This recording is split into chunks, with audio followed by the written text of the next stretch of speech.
esame Ecowood, aš esu Rokas Miškinis ir mes specializuojamės į durų, laiptų ir grindų gamybą iš ąžuolo masyvo.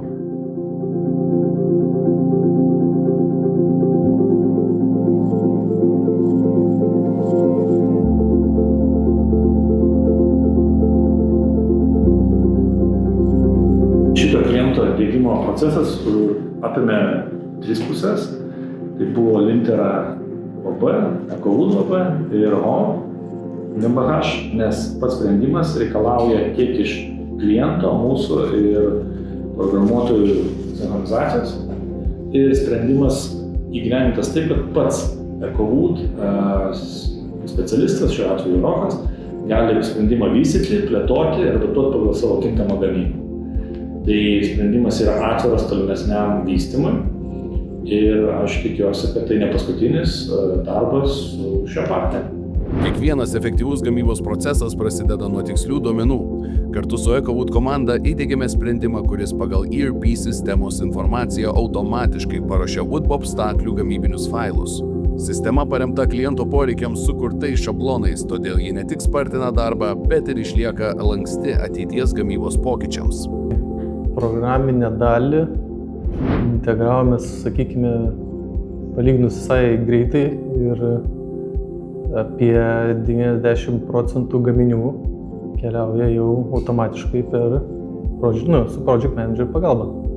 Tai ką mums sprendžia šitas žingsnis, tai pagrindinis dalykas tai klaidų eliminavimas. Tai kadangi operatoriai dažniausiai suvedinėdavo visus kintamosius rankiniu būdu, tai šiuo metu viskas vyksta kodo pagalba, automatiškai, greitai. Manau, kad tikrai padėtų. Tiek ir šitas sprendimas, aišku, nepaminėjau, kad efektyvina gamybą. Tiek ir prastovas mažina, tiek ir našumai didėja. Sandėlio valdymas, sakyčiau, bendram srauto greičiui pagelbėtų, nes lengviau valdant sandėlį, tiek mūsų paruošėjas, kuris ruošia duris, jam lengviau būtų valdyti visą tą sistemą, tai mažiau būtų tokio popierizmo rankinio darbelio.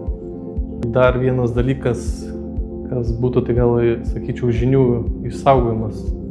Tai visa logika, visi modeliai, visi šablonai, kokios išimtis yra, visi šitie dalykai yra užkoduoti kode, tai kad ir žmonės keičiasi, operatoriai keičiasi. Centralizuotas sprendimas saugoti programas ir taip pat jas kurti, taupo laiko ir taip pat jos tampa adaptuojamas visiems centram, išnaudojant didesnį efektyvumą. Ir nereikia prie kiekvieno centro gaišti laiko, jas perdaryti. Tai projektas buvo ne iš lengvųjų, dar jisai toliau yra vystomas ir džiugu turėti partnerį, su kuriuo galima įgyvendinti šios projektus.